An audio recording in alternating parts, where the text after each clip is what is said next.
Hello everyone. Before we start, make sure to like and subscribe to the channel. And leave a comment with where you're from and what time you're watching. That way, YouTube will keep showing you stories just like this one. Now, let's begin. Rural Pennsylvania, 1987. Tone: gritty, documentary-style realism. Like The Blair Witch Project meets The Conjuring. The Conjuring Part 4, Resurrection, based on real recordings and case files. Viewer discretion is advised. This footage was allegedly recovered from the personal archive of Lorraine Warren, never released to the public. The following events were part of a classified investigation into a haunting that was suppressed by the church. Until now. B-roll of dusty tape recorder, flickering candles, old photos of the Warrens. Audio tape. Ed Warren, voiceover. October 18th, 1987, the Miller family, Hanover, Pennsylvania. The priest wouldn't even step inside. Ominous static, then silence. Camera, handheld, static-filled, 4:3 aspect ratio. Sarah Miller, mother, mid-30s. It started with footsteps, then the crying. At night, always 3:07 a.m. My daughter said someone was whispering under her bed. Camera pans to drawing. A dark figure with black eyes. Warren, OS. What did she say the voice told her? Sarah, shaking. To open the basement. Camera descends stairs.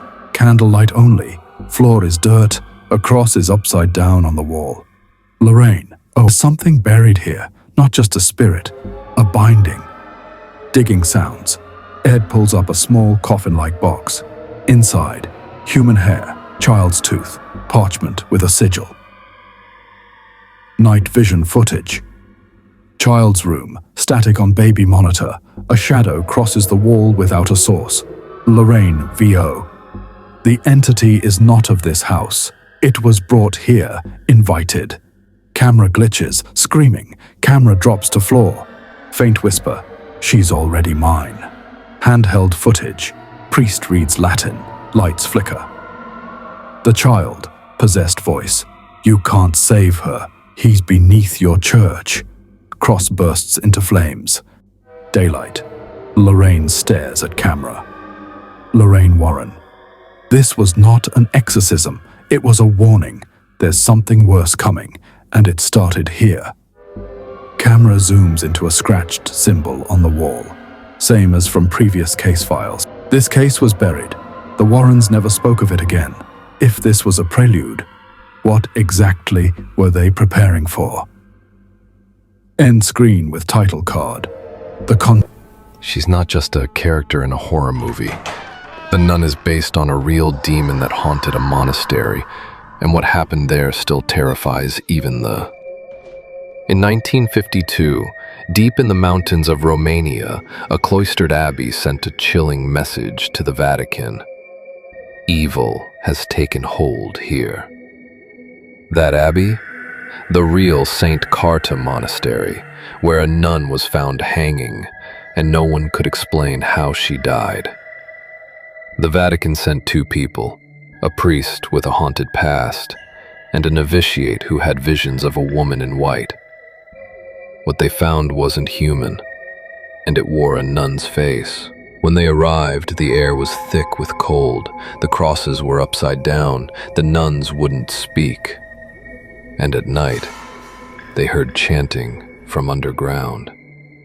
One room was sealed shut with blood markings. The locals warned, "Don't open it." That's where she first appeared in a flash, not walking, but gliding, pale face, black eyes, habit flowing like shadow. But this wasn't a ghost. This was Valak, a demon wearing the disguise of a nun, mocking the holy. The priest found ancient writings describing Valak as the Defiler, a demon that takes holy shapes to desecrate them. Soon the novice began having visions, being pulled underwater by hands from the crypt. She'd wake with scratches on her arms, in the shape of crosses. One night the church bells rang by themselves. The priest entered the chapel and saw her. the nun kneeling at the altar praying backwards in Latin. They found a relic, the blood of Christ, sealed beneath the chapel. Only it could banish Valak. In the final confrontation, as the demon tried to drag them into the catacombs, the novice spit the sacred blood into its face, and the nun screamed, cracking the walls of the monastery. The monastery was sealed, the records erased. But witnesses say, if you go near it today, you still hear nuns chanting at night, even though no one lives there. And the demon, it's said to still roam, hiding behind holy faces. Hello everyone, please like and subscribe. You've heard of Annabelle from the movies. But what if I told you the real doll didn't just sit in a glass case quietly? What if she moved, whispered, and left a trail of fear that still haunts people today? The real Annabelle doll. What they don't tell you. Most people think the story of Annabelle is just Hollywood horror, but the truth is even more disturbing. The real Annabelle doll wasn't porcelain. She was a Raggedy Ann, cloth, red yarn hair, stitched smile. And yet, she terrified two nursing students so badly they begged for help from paranormal investigators. In 1970, a mother bought the doll from a second-hand shop and gifted it to her daughter, Donna. Donna kept the doll in her apartment. But soon, weird things started happening. The doll would be found in different positions, arms crossed, legs folded. Then it moved rooms. No one touched her. The most chilling part, handwritten notes started appearing around the apartment. Tiny scraps of parchment paper with scribbled messages like, "Help me," or "Save Lou." Donna didn't even own parchment paper. One night, Lou, a friend, stayed over. He woke up frozen, unable to move, and saw the doll slowly crawling up his chest.